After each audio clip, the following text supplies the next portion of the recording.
Oh, oh, check it out.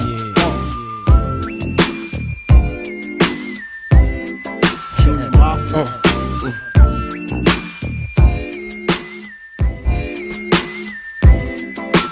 I like this.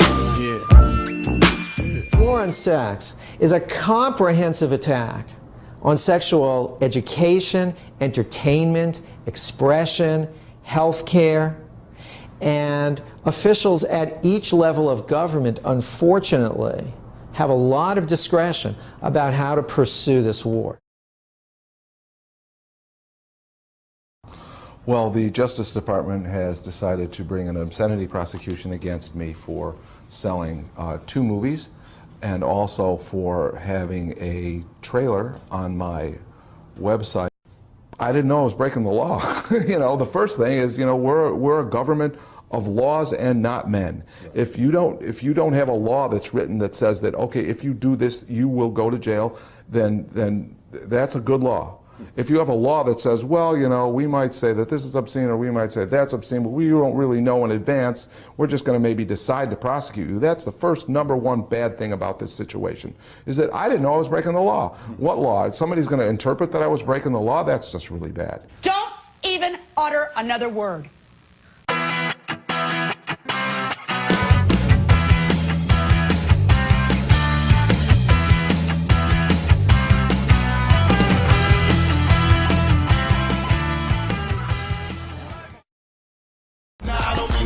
Baby, it hurts and nothing. I want an independent woman if she working with something. I want a slim, fine woman with some twerk with her. She ain't got a lot, but I can work with her. Want a big, fine woman with some pop with her. She ain't got a lot, but it is pop with her. Now I came here to get it buck, represent for no limit. You ain't really got the company, Miller Love. In the truck, you know what's up. We decide we're universal and we got the club. Put your head between your legs and touch the toe. Community standards in the United States are decided through the Miller test. Part of it, the 2 that speak to community standards, whether a reasonable person in the community would find the material to be appealing to prurient interests, or the second community standard, whether a reasonable person in the community would find the material to be patently offensive. And then the third, which is a national standard, does the material have any serious literary, artistic, political, or scientific value? You tell me how a woman with a penis down her throat who's gagging, how that is in any way art. There's no question that what Americans are doing in their bedrooms is becoming more and more radical. The sexual repertoires of Americans at home, privately, without question, is getting bigger and bigger and bigger. On the other hand, the government has acquired more and more tools to regulate sexual expression over the last 30 years. I don't think that's a coincidence. I think that people who are afraid of sexuality, they are vigorously pursuing whatever means they can to regulate other people's sexuality.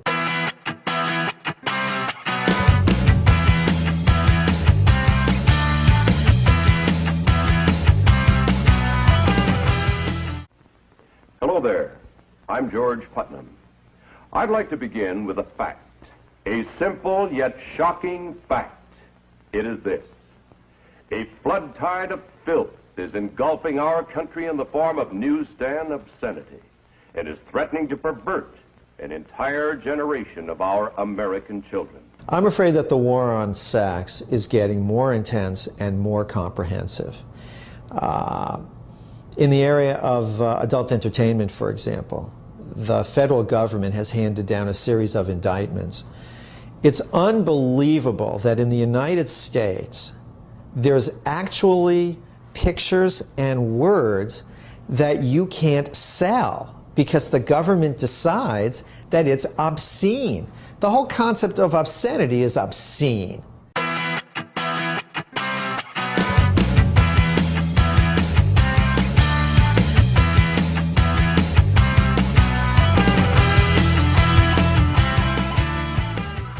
The right to see South Park may actually depend on the right to watch Butt Busters 3. So all of this sexually oriented stuff is connected. The regulation of sexuality is the gateway into undermining secular democracy. The regulation of sexuality is the gateway into using morality as the criterion for governance rather than secular pluralism. This picture hints at the common idea of bestiality. Dr. Sorokin, the renowned sociologist at Harvard, says that today the newsstands, quote, depict the world as a sort of human zoo inhabited by raped, mutilated, and murdered females. Remember when we were young and people used to say every once in a while, you know, it's a free country, isn't it? When was the last time you heard that? You know, do you want to live in the kind of country where people can, where the government can just say, I don't like you, I don't like your ideas and what you're doing, and let's just put you in jail?